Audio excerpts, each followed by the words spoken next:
साधना जब ब्याह कर इस घर में आई थी तो उसकी आंखों में ढेरों सपने थे। हाथों की रची मेहंदी का रंग अभी छूटा भी नहीं था कि घर की दीवारें उम्मीदों के बोझ से भारी होने लगीं। शुरुआती 6 महीने तो बड़े लाड प्यार में बीते। सासू माँ निरूपा देवी अपनी सुंदर और सुशील बहू को देखकर फूली नहीं समाती थीं। मोहल्ले की हर औरत से कहती, मेरी बहू तो साक्षात लक्ष्मी का रूप है, देखना आते ही मेरे घर को पोते की किलकारी से भर देगी। नीरज भी साधना को पाकर बेहद खुश था। दोनों के बीच एक गहरा और पवित्र रिश्ता था। लेकिन जैसे ही शादी का पहला साल बीतने आया, घर की हवा बदलने लगी। निरूपा देवी का जो चेहरा अब तक ममता से भरा था, उस पर धीरे धीरे शिकन और बेचैनी साफ दिखने लगी। शुरुआत हुई छोटी छोटी टोक टाक से। एक दिन साधना सुबह पूजा की थाली तैयार कर रही थी। निरूपा देवी वहां आई और गहरी सांस छोड़कर बोली, बहू, साल भर होने को आया, पूजा पाठ अपनी जगह है, लेकिन भगवान के आशीर्वाद का कोई असर भी तो दिखना चाहिए। तुम्हारी उम्र की लड़कियां शादी के साल भर में गोदहरी कर लेती हैं। हमारे ख़ानदान में आज तक ऐसा नहीं हुआ कि साल भर तक घर सूना रहा हो। साधना ने अपनी लाज के कारण सिर झुका लिया। उसे लगा कि सासू माँ की चिंता जायज़ है। माँ है तो पोते का मुंह देखना चाहती ही होंगी। उसने धीमे से कहा, माँ जी, भगवान चाहेंगे तो जल्द ही खुशखबरी मिलेगी। लेकिन भगवान की मर्ज़ी कुछ और ही थी। दूसरा साल भी शुरू हुआ और ख़त्म होने की कगार पर आ गया, लेकिन साधना के पैर भारी नहीं हुए। अब निरूपा देवी के स्वर से मिठास पूरी तरह गायब हो चुकी थी। अब उनकी बातें सीधे दिल पर तीर की तरह लगती थीं। शादी के 2 साल बीत जाने के बाद समाज और रिश्तेदारों ने भी बातें बनानी शुरू कर दी। औरतों के लिए सबसे कठिन समय तब होता है जब तीज त्यौहार आते हैं। करवा चौथ हो या अहोई अष्टमी, हर त्यौहार साधना के लिए एक परीक्षा बन जाता था। तीसरे साल की करवा चौथ पर मोहल्ले की सभी औरतें निरूपा देवी के आंगन में इकट्ठा हुई थीं। सबने रंग बिरंगे जोड़े पहने थे, हाथों में मेहंदी रची थी। कथा सुनने के बाद एक पड़ोसी महिला ने जानबूझकर निरूपा देवी से पूछा, निरूपा बहन, तुम्हारी बहू को 3 साल हो गए ना? अब तक कोई अच्छी खबर नहीं सुनाई, कहीं कोई दिक्कत तो नहीं है? ये सुनते ही निरूपा देवी का चेहरा गुस्से और शर्म से लाल हो गया। उन्होंने साधना की तरफ एक कड़वी नज़र डाली और बोली, क्या बताएं बहन, मेरी तो फूटी किस्मत थी। कुल की मर्यादा बढ़ाने वाली बहू चाहिए थी, पर भगवान ने ऐसी सूनी कोख वाली दे दी कि मेरा आंगन ही उजाड़ कर रख दिया। अब तो मोहल्ले वालों को मुंह दिखाने में भी शर्म आती है। भरी महफिल में अपनी सासू माँ के मुंह से ये शब्द सुनकर साधना के पैरों के नीचे से ज़मीन खिसक गई। वो वहाँ से उठकर सीधे रसोई में आ गई और फूट फूट कर रोने लगी। उसकी आंखों से बहते आंसू उसकी थाली में गिर रहे थे। उसी रात जब नीरज कमरे में आया तो उसने साधना को रोते हुए पाया। नीरज ने उसके पास बैठकर उसका हाथ थामा। साधना, माँ की बातों का बुरा मत माना करो, वो बूढ़ी हैं, पोते की चाहत में कभी कभी ज़्यादा बोल जाती हैं। साधना ने रोते हुए नीरज का कुर्ता पकड़ लिया। नीरज, मुझे सासू माँ के तानों से डर नहीं लगता। मुझे डर इस बात से लगता है कि कहीं वाकई मुझ में ही कोई कमी ना हो। क्यों ना हम दोनों किसी बड़े डॉक्टर को दिखा लें। आखिर कब तक हम इस तरह समाज के सामने जलील होते रहेंगे। साधना की ये बात सुनते ही नीरज के चेहरे का रंग उड़ गया। उसके माथे पर पसीना आ गया। उसने तुरंत अपना हाथ पीछे खींच लिया और नज़रें चुराते हुए बोला, नहीं, डॉक्टर के पास जाने की क्या ज़रूरत है, सब ठीक हो जाएगा, तुम बस धैर्य रखो। साधना को लगा कि शायद नीरज डॉक्टर के नाम से झिझक रहा है, लेकिन वो ये नहीं जानती थी कि नीरज के अंदर कौन सा डर बैठ चुका था। तीसरे और चौथे साल के बीच का समय साधना के लिए किसी मानसिक प्रताड़ना से कम नहीं था। अब निरूपा देवी ने सिर्फ ताने देना ही नहीं, बल्कि साधना पर तरह तरह के दबाव बनाना भी शुरू कर दिया था। सुबह की चाय अगर ज़रा सी ठंडी हो जाती तो निरूपा देवी कहती, जिसके कर्म ही ठंडे हों उसके हाथ की चाय गर्म कैसे हो सकती है। सुबह सुबह तुम्हारा मनहूस चेहरा देखना पड़ता है, न जाने कौन से जन्म को बदला लेने आई हो तुम इस घर में।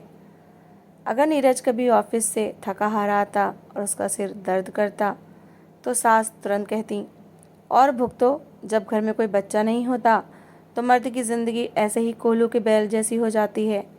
एक बच्चा होता तो हंसता खेलता देखकर सारी थकान मिट जाती।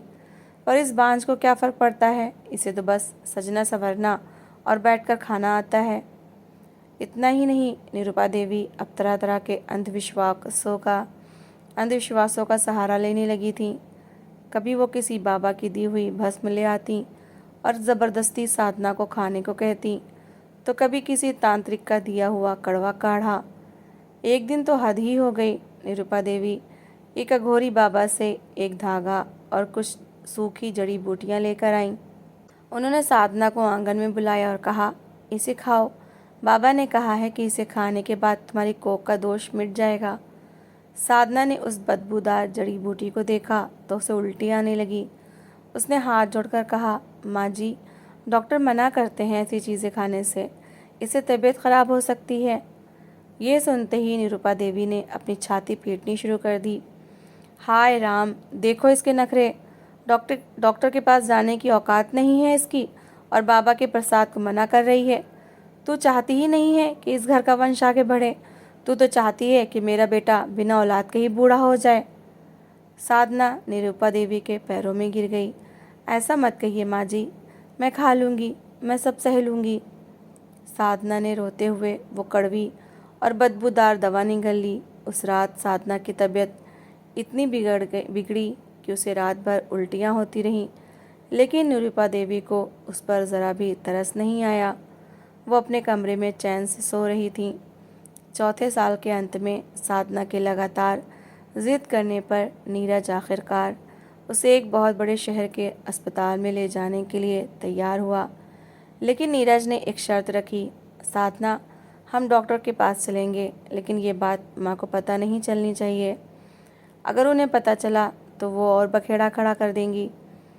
साधना मान गई। अस्पताल में दोनों की कई तरह की जांचें हुईं। डॉक्टर ने कहा कि रिपोर्ट्स 3 दिन बाद मिलेंगी। 3 दिन बाद नीरज अकेले ही रिपोर्ट्स लेने गया। जब डॉक्टर ने रिपोर्ट नीरज के सामने रखी तो नीरज के पैरों के नीचे से ज़मीन खिसक गई। डॉक्टर ने बहुत ही गंभीर आवाज़ में कहा, मिस्टर नीरज, आपकी पत्नी साधना की सभी रिपोर्ट्स बिल्कुल नॉर्मल हैं। उनके अंदर माँ बनने की कोई कमी नहीं है, लेकिन समस्या आपके साथ है। आपकी रिपोर्ट्स के मुताबिक आपके स्पर्म में काउंट्स नील हैं। आप कभी भी जैविक रूप से पिता नहीं बन सकते और इसका कोई परमानेंट इलाज भी नहीं है। ये सुनना नीरज के लिए ऐसा था जैसे किसी ने उसके सीने में छुरा घोंप दिया हो। एक पुरुष प्रधान समाज में पला बड़ा नीरज इस सच को स्वीकार नहीं कर पा रहा था। उसे लगा कि अगर ये बात बाहर आई तो समाज उसे नामर्द कहेगा, दोस्त उसका मजाक उड़ाएंगे और उसकी माँ सदमे में आ जाएंगी। उसने डॉक्टर के सामने हाथ जोड़ लिए। डॉक्टर साहब, प्लीज़ ये रिपोर्ट किसी को मत दीजिएगा, मेरी पत्नी को भी मत बताइएगा, मैं बर्बाद हो जाऊंगा। डॉक्टर ने उसकी गोपनीयता का सम्मान करने का वादा किया। नीरज ने वो रिपोर्ट ली, उसे मोड़ा और अपने ऑफिस के बैग की सबसे निचली जेब में छुपा दिया। उसे इस बात का थोड़ा बहुत पहले से पता था, मगर मामला इतना गंभीर होगा ये अंदाज़ा नहीं था। जब वो घर लौटा तो उसके चेहरे पर हवाइयाँ उड़ रही थीं। साधना ने उत्सुकता से पूछा, नीरज, क्या कहा डॉक्टर ने? क्या मुझ में कोई कमी है? क्या मैं कभी माँ नहीं बन पाऊँगी?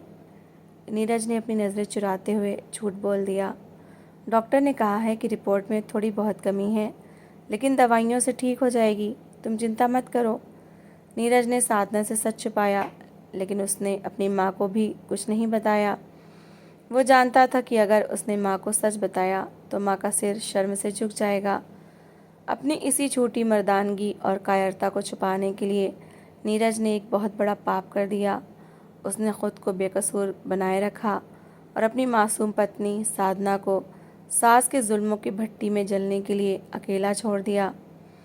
समय का पहिया घूमता रहा और 5वां साल भी लग गया। अब घर में एक नया मोड़ आया। नीरज के छोटे भाई अमित की शादी तय हो गई। निरुपा देवी ने अमित के लिए एक बड़े घर की लड़की कोमल को चुना। शादी की तैयारियां शुरू हुईं तो साधना ने सोचा कि शायद घर में खुशियाँ आने से सासू माँ का गुस्सा थोड़ा शांत होगा, लेकिन ऐसा नहीं हुआ। शादी के हर रस्म रिवाज से साधना को दूर रखा जाने लगा। मटकोर की रस्म हो या हल्दी की, निरुपा देवी हमेशा साधना को टोक देती थी। साधना, तुम ज़रा अंदर जाकर मेहमानों के लिए शरबत बनाओ। यहाँ हल्दी की रस्म में तुम्हारा रहना ठीक नहीं है। नई दुल्हन आ रही है, उस पर किसी सूनी कोक की नज़र नहीं लगनी चाहिए। साधना चुपचाप अपनी सिसकियों को छुपाकर रसोई में चली जाती। शादी संपन्न हुई और कोमल इस घर की छोटी बहू बनकर आई। कोमल आधुनिक विचारों की लेकिन चालाक लड़की थी।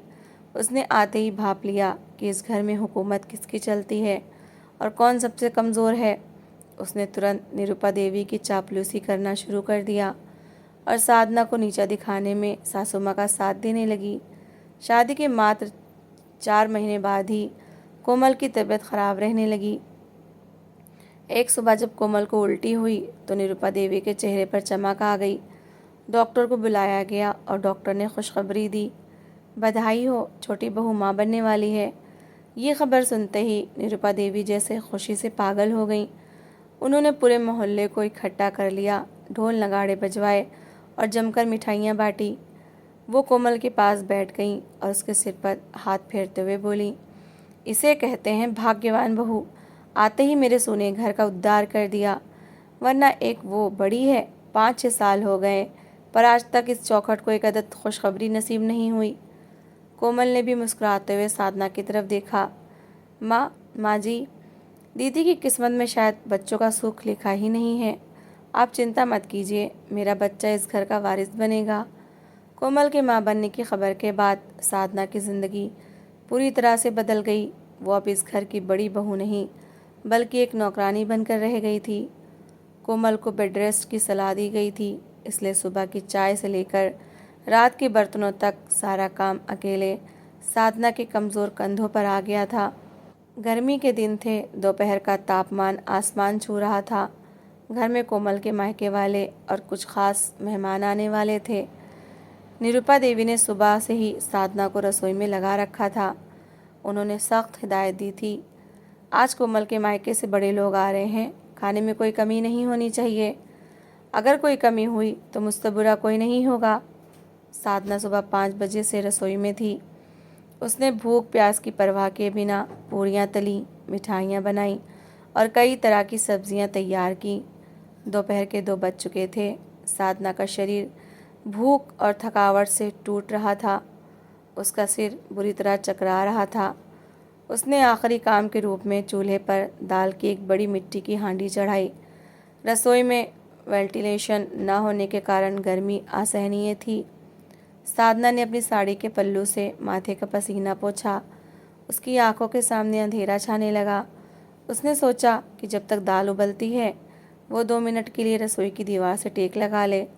जैसे ही उसने दीवार का सहारा लिया, थकावट के कारण उसकी आंखें मूंद गईं और वो गहरी नींद की वादी में चली गई। तभी चूल्हे की आंच तेज़ हो गई, हांडी का पानी सूख गया और दाल नीचे से जलने लगी। कुछ ही मिनटों में मिट्टी की हांडी चटक गई और उसमें से काला कड़वा धुआं पूरी रसोई में फैल गया। धुएं की तेज़ महक ड्राइंग रूम तक पहुंच गई, जहां मेहमान बैठे थे। निरुपा देवी ने जैसे ही जलने की महक सूंघी, उनकी नाक कटने का एहसास हुआ। वह मेहमानों के सामने से उठकर गुस्से में पैर पटकती हुई रसोई की तरफ भागी। रसोई का दरवाज़ा खोलते ही धुएं का गुबार बाहर निकला। सामने साधना दीवार के सहारे सोई हुई थी। ये देखकर निरुपा देवी के अंदर का जानवर जाग उठा। उन्होंने बिना कुछ सोचे समझे साधना के बाल पकड़े और उसे पूरी ताकत से खींचते हुए रसोई से बाहर आंगन में ले आईं। उठ रही कलमुही, उठ! निरुपा देवी चीखीं। साधना हड़बड़ाकर उठी। बाल खींचे जाने के कारण उसका सिर दर्द से फट रहा था। उसने देखा कि उसकी सास का चेहरा गुस्से से तमतमाया हुआ था। माँ जी, क्या हुआ? साधना ने घबराते हुए पूछा। क्या हुआ? अपनी करतूत देख, वहाँ मेहमान बैठे हैं और तू यहाँ सो रही है। पूरी दाल जलाकर राख कर दी, मेरी नाक कटवा दी तूने। निरुपा देवी ने साधना के गाल पर एक जोरदार तमाचा जड़ दिया। तमाचे की आवाज़ पूरे घर में गूंज उठी। साधना ज़मीन पर गिर पड़ी। उसके घुटने से खून निकलने लगा। आवाज़ सुनकर कोमल, अमित और मेहमान भी आंगन में आ गए।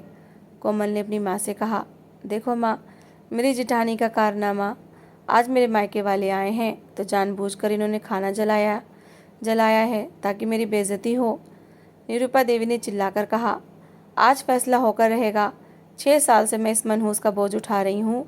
ना तो इससे औलाद हुई और ना ही इससे घर का काम होता है। आज तेरा इस घर में आखिरी दिन है। उन्होंने साधना की कलाई पकड़ी और उसे घसीटते हुए मुख्य दरवाजे की तरफ ले जाने लगी।